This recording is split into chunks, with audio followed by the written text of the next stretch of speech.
In Mom, a science fiction novel that will be of particular interest to Asia hands, Collin Piprell takes an astonishing leap into the mid-21st century.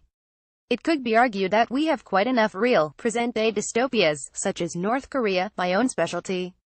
And then there's the ruined United States of America that many fear Donald Trump is on his way to leaving in his wake. One may think that there's no point in even trying to imagine worse. Piprell, a Canadian hard rock miner tunneler turned Oxford polymath, has imagined worse. The Daily Brief must-reads from across Asia directly to your inbox by 2050. Wars, global warming and malicious viruses have reduced humanity to just a few wet, natural burnt but sterile people.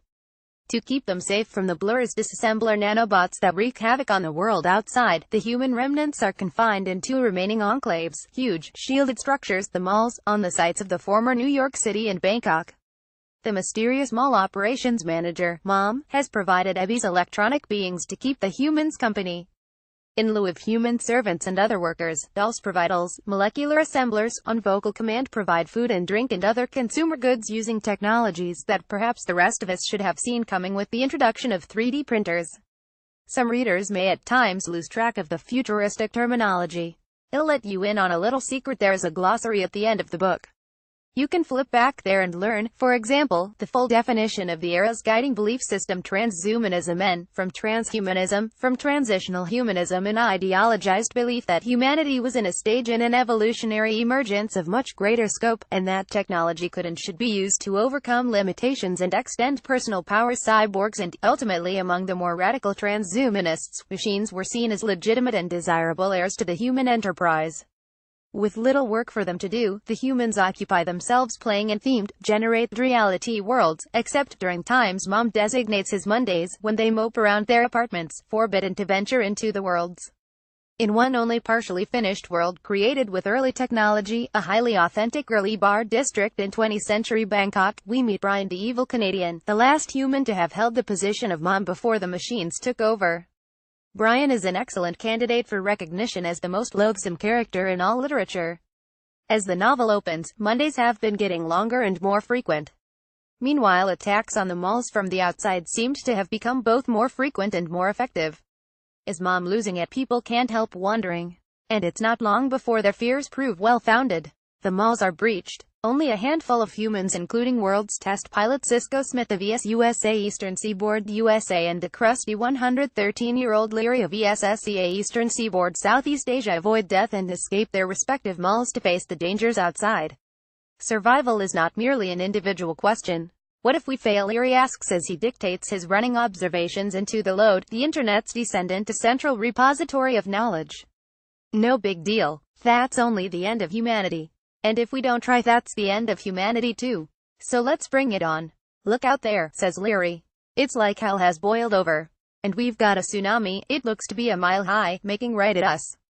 That's in case the shock waves and radiation don't finish the job first. Survival is not merely an individual question.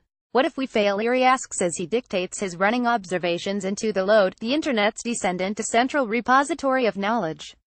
No big deal. That's only the end of humanity. And if we don't try, that's the end of humanity too. So let's bring it on. Piprell's writing is a poetic dream as Cisco and Leary set out on heroes' journeys to the same destination.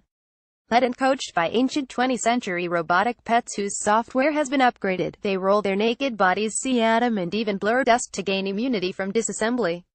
Experiences and characters along the way echo such works of similarly grand imagination as The Wizard of Oz and Alice in Wonderland. There's a scene reminiscent of perhaps the saddest moment in H.G. Wells' The Time Machine, when one character comes across a pile of rubble consisting of moldering books and shards of a mirror, frozen pieces of a world long departed, mere glimpses of what we once had and what was once possible. And, yes, we're seeing the birth of a new civilization that's assembling the elements of a truly up-to-date belief system. Much of the problem with modern mankind, as Joseph Campbell maintained, is that the dominant mythologies, notably those attached to such great religions as Christianity and Islam, are out of date. They fit poorly with what science has discovered. Piprell addresses that problem head-on in this first volume of his Magic Circles trilogy. He is on his way to filling out his recreation myth further in subsequent volumes. The second, Genesis 2.0, is being published hard on the heels of Mom. I won't ruin that replacement mythology part for you by going into detail. Suffice it to say that Mom is an amazing adventure, taking us into a harsh yet often pleasurable future that previously was not even remotely imagined. The fast pace, subtle thematics, memorable multi-dimensional characters, full plot, imaginative sex and violence, the suspense, mystery and surprises played out on colorful, spectacular landscapes, all these elements combine powerfully to imprint the narrative in the reader's mind the way a red-hot branding iron marks a steer's flank. This is a genre that contains all the right components for a smash movie. As a longtime fan of Piprell, my previous favorite having been his comic thriller Kicking Dogs, I have to say that the Bard of Bangkok has really outdone himself this time. My strong hunch is that Mom is destined to attain classic status. Continue reading.